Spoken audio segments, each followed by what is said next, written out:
La raíz es la parte de una planta que está bajo tierra y sujeta la planta al suelo. Esta parte puede tener distintas formas. Fíjate, algunas plantas tienen una raíz principal gruesa de las que salen otras más finas.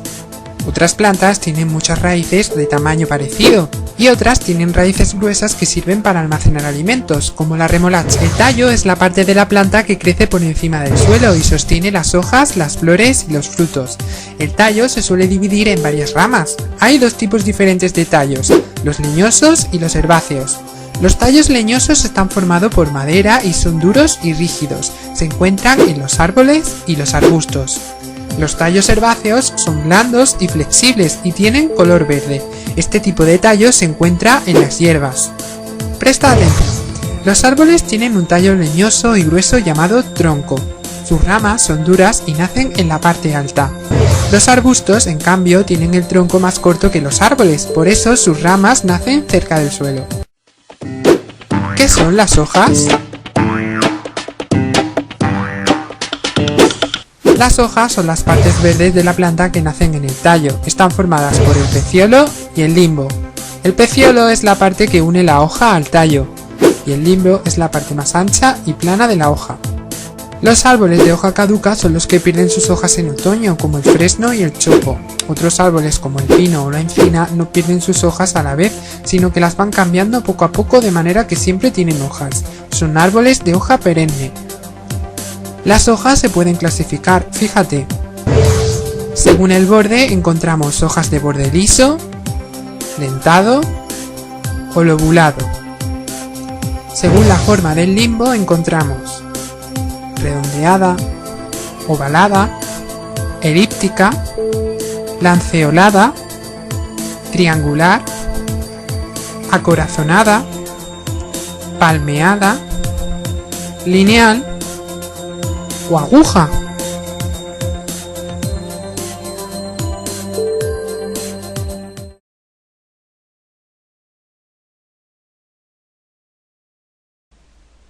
Con el fin de que las plantas crezcan, ellas necesitan aportes de dióxido de carbono, agua y energía.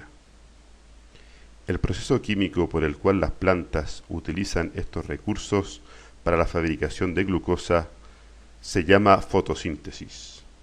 En el proceso, el oxígeno es producido como un subproducto. La energía para la fotosíntesis se origina en el Sol y llega a la Tierra como luz solar. Esta luz se comporta tanto como onda y como partícula. Las partículas o fotones son las unidades de luz más pequeñas. Los fotones oscilan a lo largo de un camino que se mide en longitudes de onda.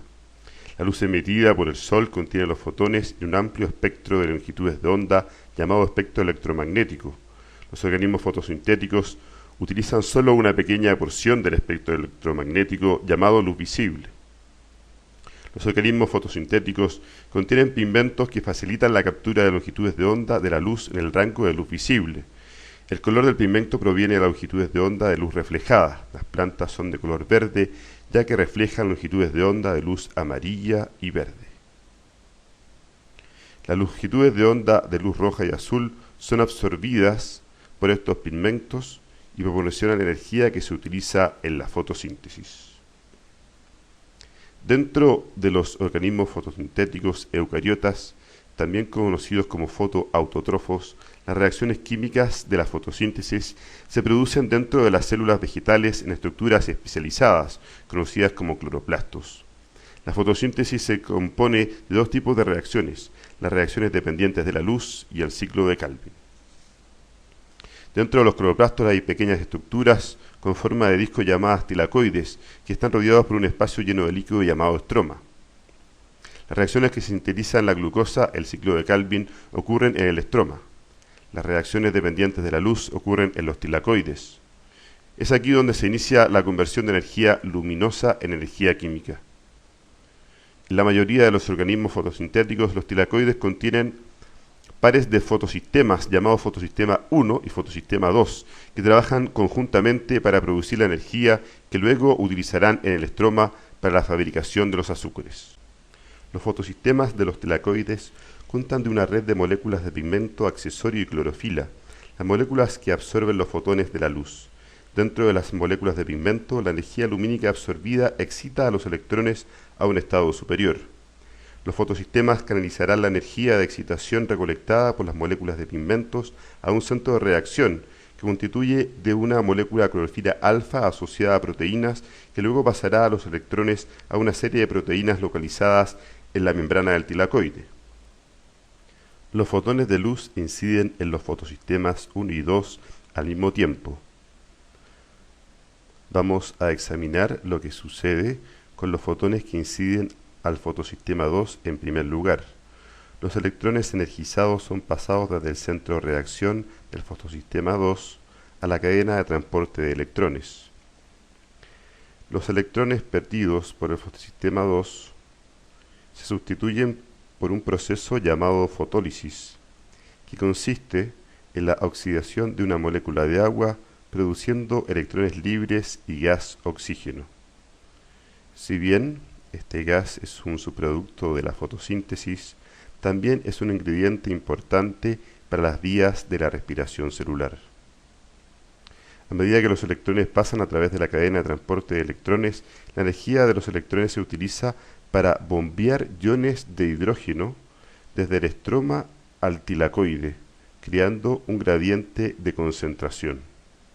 Este gradiente proporciona la energía necesaria para que una proteína llamada ATP sintetasa fosforile al ADP para formar ATP.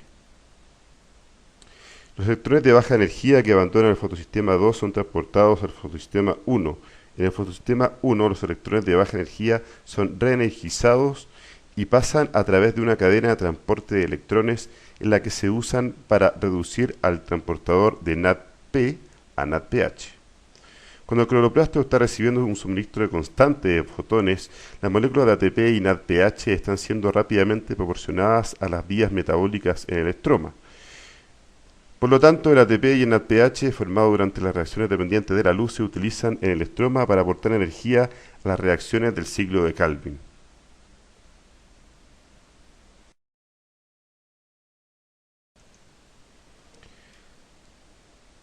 Utilizando energía del sol, junto con aportes de agua y dióxido de carbono, las plantas actúan como fábricas de glucosa.